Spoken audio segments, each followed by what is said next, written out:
Saxo Bank, l'expert de la bourse en ligne présente Sud Radio, les incontournables de la bourse. Thomas Binet.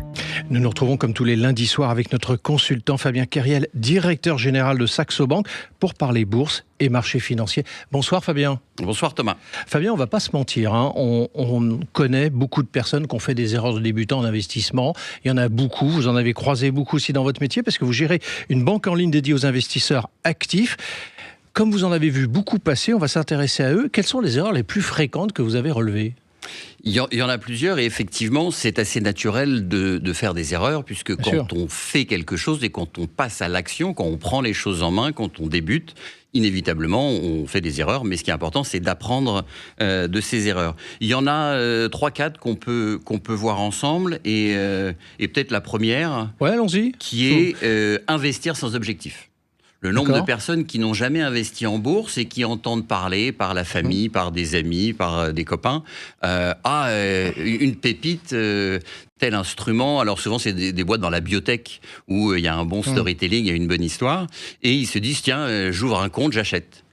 Se dire, mais pourquoi vous achetez ? Dans quel but ? Avec quel horizon ? Qu'est-ce qu'on fait ? Est-ce que c'est pour de l'argent dont on aura besoin dans 25 ans à la retraite ? Ou est-ce que c'est pour se dire, tiens, je m'amuse un peu avec un petit capital que je peux perdre intégralement ? Ils prennent une décision sans savoir pourquoi. Donc, si je vous écoute bien, la première question qu'on doit se poser quand on veut faire cela, c'est pourquoi j'investis ? Exactement. C'est important quand on investit d'être rationnel. On peut être motivé et drivé, comme on dit, par des émotions et c'est tout à fait naturel. Mais quand il s'agit de finances personnelles et d'investissement, il faut être rationnel. Et la première chose à faire, c'est de se dire quel est mon objectif ? Je définis un plan, je définis des objectifs et j'avance. Et il y a d'autres erreurs que vous avez relevées aussi là, sur les débutants ? Oui, et qui est un peu lié au premier, notamment quand on entend parler d'une bonne idée, d'une belle opportunité, sans parfois se renseigner, c'est d'investir tout son argent sur un seul actif. Et effectivement, ce qu'on appelle la diversification en finance, c'est vraiment de limiter son risque en investissant dans différents instruments. Là, tout mettre sur un seul actif, c'est extrêmement risqué puisqu'il peut y avoir beaucoup d'éléments extérieurs qui peuvent faire que votre investissement s'effondre. Donc, si ça marche, c'est très bien, mais c'est du hasard et de la même façon, ça peut s'effondrer. Donc, surtout, diversifier, ne pas choisir un instrument, mais plusieurs, ou alors un fonds ou un ETF dont on a déjà parlé, qui investit lui-même dans une grande quantité d'instruments financiers. Alors, pour aider nos auditrices et nos auditeurs qui vous écoutent ce soir, est-ce qu'il y en a encore d'autres éléments que vous avez identifiés ? Oui, ce qui est important aussi, c'est de se renseigner sur son investissement et notamment de se dire quels sont les frais qu'il peut y avoir. Il existe des fonds d'investissement pour les gens qui ne savent pas très bien dans quoi investir, qui se disent je vais acheter un fonds d'investissement où il y a un gérant qui va prendre les décisions d'investissement à ma place. Mais c'est important de voir ce qu'il vous facture pour faire ce travail. Alors Fabien, on a listé les plus grandes erreurs, a priori, que vous avez identifiées.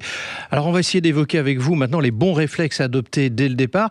Si vous deviez prodiguer un seul conseil à quelqu'un qui commence aujourd'hui dans l'investissement, vous lui diriez quoi ? Je lui dirais, vous allez probablement faire des erreurs, mais quand on apprend à marcher, on tombe.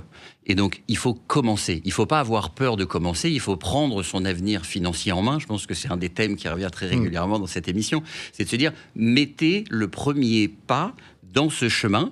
Le premier peut être difficile. Prenez une petite somme d'argent, une somme que vous pouvez éventuellement perdre ou qui peut baisser, mais faites cette démarche d'ouvrir un compte, de regarder comment ça se passe, de prendre une décision d'investissement et de passer à l'action. Faites attention aux frais. N'écoutez pas les conseils d'un ami s'ils ne sont pas bien documentés ou s'ils ne vous expliquent pas pourquoi est-ce qu'il vous prodigue ce conseil, mais commencez, prenez les choses en main et avancez et ne paniquez pas puisque la somme que vous avez allouée au départ est une somme que vous pouvez éventuellement perdre ou qui peut baisser, mais commencez et c'est comme ça que vous serez désinhibé et que vous pourrez avancer par la suite et prendre des bonnes décisions.